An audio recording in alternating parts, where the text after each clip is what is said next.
All right. So that is a little tiny amount. And yes, you're going to have a little bit left in your cup. So we can always go back for more. Who is guilty of scooping and applying this in a heavy-handed manner? At least you're honest. But why do we do that? Because we've been taught for so many years in the color industry that you have to just saturate the hair. Don't saturate the hair. Do yourselves a favor. Keep your little water bottle nearby. If the hair starts drying out where you're applying, mist your water. Okay? Okay. Now, once the solution's on and the hair starts drying out, it's okay. All right? So I'm going to start applying, and then you guys can come up and start applying too.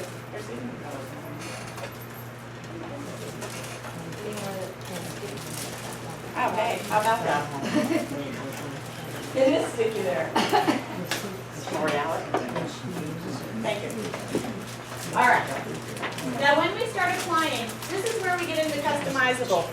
If you have somebody with thick, coarse hair, or you have somebody who wants to be super smooth and sleek, you're going to take paper-thin sections. If you have somebody that you want to leave volume in or has fine hair, don't take paper-thin sections. Okay? So neither of them need paper-thin sections. Okay? Yvonne doesn't need many passes. Lori's going to need a lot of passes, but she's still not going to need paper-thin sections because she doesn't have coarse hair. She's got medium hair. Okay? All right. So we always start at the back of the head with application and with everything else. Why do you think we start at the back of the head? What was that? Nope. It's curliest. Nope. Preference. No, it's not. We always start at the back of the head because the hairline hair here and the hairline hair in the front is all very fragile. So back here, you're going to know really quick if maybe we shouldn't have that flat iron on 450. Right? If it pulls away from the flat iron screaming, and hopefully you have a good poker face, you know to turn your flat iron down, your client's none the wiser. You do that in the front, she's mad at you because you just sizzled up her bangs. Okay? So that's why we always start in the back. All right? So when we're applying, we're dipping into our solution. When you've got a lot of solution in your bowl, you want to dip and wipe. Okay? We're not scooping. We're dipping, we're wiping. See how very little that is? I could even do a little less than that. That's actually a little bit much for her hair. Less is more, less is more, less is more. Can you see that? I cannot put that into your heads enough. Do not oversaturate. And we are not applying to the scalp. Now, Yvonne, I'm going to stay off her root a little bit because she tends to go really, really flat. So I'm going to stay off her root, okay? Mind you, when you have clients who have really fine hair, keep off the root completely, all the way up to their crown. You leave that little bit of frizz at their root, you'll leave them some volume, they'll love you forever. You take all that frizz out, they're going to know that you took all their volume out. They're not going to know that you took all their frizz out, okay? That makes sense? So when we flat iron, I'm going to stay off of her root. And I'm going to stay off her root while I'm doing solution as well. Priscilla, come on over here and start Lori up. Priscilla loves when I call her out. There are two brushes over here. Put your gloves on. So you're over exaggerating the direction down. Yes. When you're applying your solution, you're pushing your brush through and down the hair. You're dusting the solution onto the hair, okay? I'm not going dot dot. Right. Please don't do that. Your hands are not going to do you any good. These bristles, I want you, now I brought this brush. This is the brush I've had for 5 years. I just want you guys to see my brush. This is a well-worked, well-used, well-loved brush. It didn't get this way with me dotting that stuff on their hair and not using it to its fullest advantage. So if your bristles look like this after a few Brazilian blondes, you're doing something right. Don't call me and go, why are my bristles bad? Really? Your bristles are bad because you're doing it the right way. You wouldn't believe the phone puzzle. You wouldn't believe them. Somebody else want to jump on there with Priscilla? Why are you guys being so shy? I also have Yvonne here. She can use a little help. Put your gloves on. Come on up. Is there anyone that we can't do a Brazilian blowout on? Who said no? Why?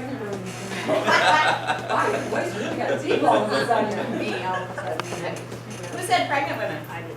Yes, that's absolutely right. I have another brush. Oh, we are. Yep. Vaughn's going to be our lovely assistant. You can start here or here. Either the course of the hair or the thin of the sections.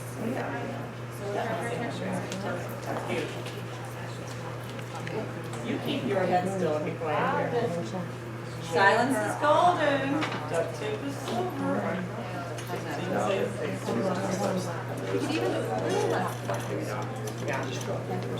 Yes. Did you guys all hear that? If you get too much on a section, don't keep dipping your brush in the solution. Take another section down and marry the sections together. So instead of putting more on the brush, just work your bristles and then take and marry the sections together until you don't feel it anymore. Okay? Okay, does that make sense?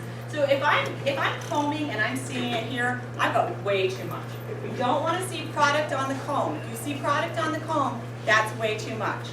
Is her hair drying out, Priscilla? What? Is her hair drying out? It's not too bad, but yeah, we need to stay. What's the water bottle? Hey, Vanna. Put your, Oh, so sorry. she's in the zone. I'm She a good does- assistant, I'll hold it here. She does the same thing when I do her hair in the salon. She goes out and yes, absolutely. In a days. Feels too good. I'm just Knock her around. just here for show. She's used to it. She's gonna sit in my chair for Is that like a quarter inch you're going out? Yeah, I'm taking pretty wide sections because she's got pretty fine hair, so I don't want to go paper thin. Like you want, if you're really wanting to get it smooth and sleek, you want to be able to read a magazine through it. But if you don't, then you want to take a bigger section. You can go bigger than this even. Yes. Perfect. Yes. And you can feel, when you feel the hair and it doesn't feel like it's got solution on it, then you need to keep working that hair, okay? Oh, I was wondering where you went. You left me. She came To get more to party. So now, when you're doing it, When you get to every section from here on in, you're gonna, after you get the solution on, you're gonna comb and marry them all together. Okay? so you do want to move your brush to the different. Yep. Yep. One of our stylists asked me a good question, and that is, can you put this over a perm? Anybody care to answer that? Yes. Yes, you absolutely can. Extra doesn't. You can put this over a perm. What you want to think about is if the hair can handle a flat iron, then it can have a Brazilian blowout. If it can't handle the flat iron, you can't give them a Brazilian blowout, okay? You can put this on color, highlights, perm, relaxed hair, extensions. Oh, you did? What we tell you is we don't want you doing this on pregnant or nursing women. And I will tell you why in a little while. They're like, I don't want to go that way. They got those little baby You want it? Just more? trying to make sure no one else wants to. I don't want to feel too. I brought her. I brought her. I'm still coming to class. I did do. Guys, if you have done a Brazilian blowout and you had areas that didn't take or didn't come out as well as you want, can you redo it? You can do a Brazilian blowout on top of a Brazilian blowout on top of a Brazilian blowout. I have a client that does this every 3 weeks because she likes how it feels in the first 3 weeks. Yes, and I charge her full price every time. What's this This for? is a splash guard. For the client. These are your safety glasses. This is something we didn't previously teach. But we noticed that clients get splashed because what do? We throw that hair in their face. So put a pair of safety glasses on your client, and to make them feel better, you better put some on too because they hate them. So you guys, I want to draw your attention to this bowl here. So that was 1/4 ounce. And we got done with the back of Lori's hair. Okay, so 1/4 ounce, and we need more solution for Lori's hair. Yeah. You guys need to mist her a little bit with water, because here's Yvonne's bowl. Last week they were fine, so. So Yvonne is using less solution, because we're keeping her hair a little wetter. Okay, so you need to keep the hair wet enough that you're not overusing your solution. Okay? But won't my Brazilian blowout be better if I use more? No, your Brazilian blowout will not be better if you use more. All you're gonna do is smoke up your salon. Piss off all your neighbors is what. Right, and you're gonna make everybody mad at you. But I'm gonna teach you how not to do that as well today. Yeah, everybody knows when you use too much. Yes, everybody does. And let me tell you, the one thing you can do to scare a client is when they walk into a salon that's vaporized. They're like, Smells. what is going on in here? I don't want to come in here. We want to make this an enjoyable experience for your clients, so don't smoke out your neighbors, please. So they always ask you about the health risk of it. What do you say? When your clients question you about that, I always tell them Tylenol. If you have it, are the kids going? The kids are gone, right? Yes. Yeah, okay.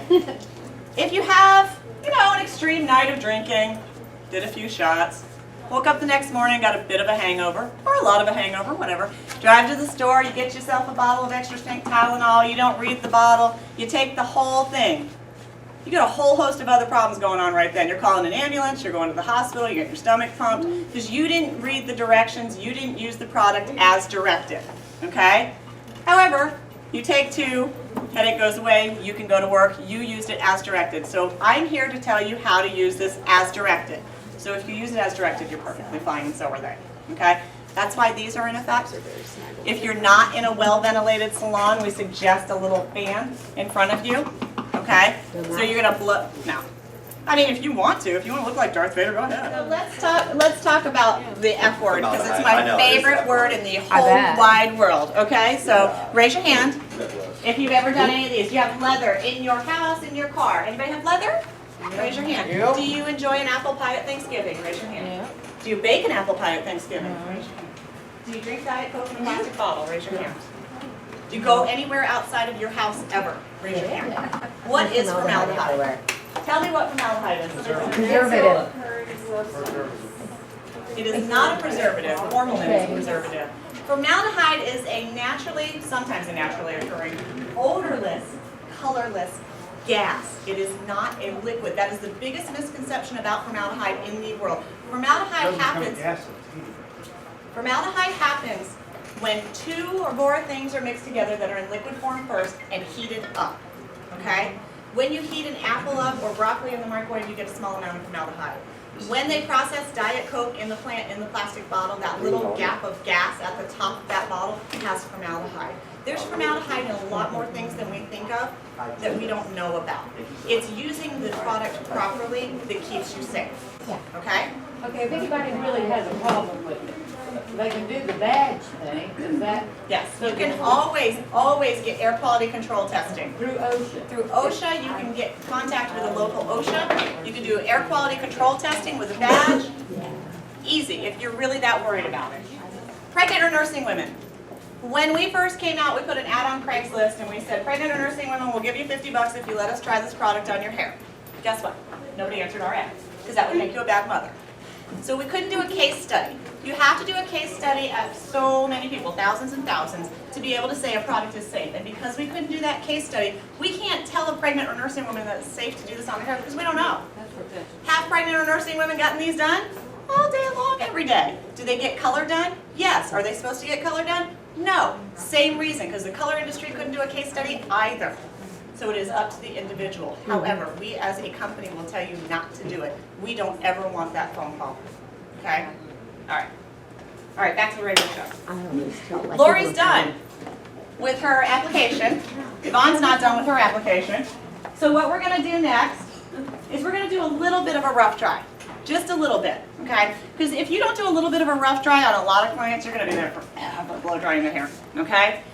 If you have somebody with really tight, curly, frizzy hair, skip the rough dry because their hair will blow up like this. You can't get it back down, okay? But if you have somebody with hair like Lori's that we know we can get it back down to a normal semblance of hair, then we can do a little bit of a rough dry, okay?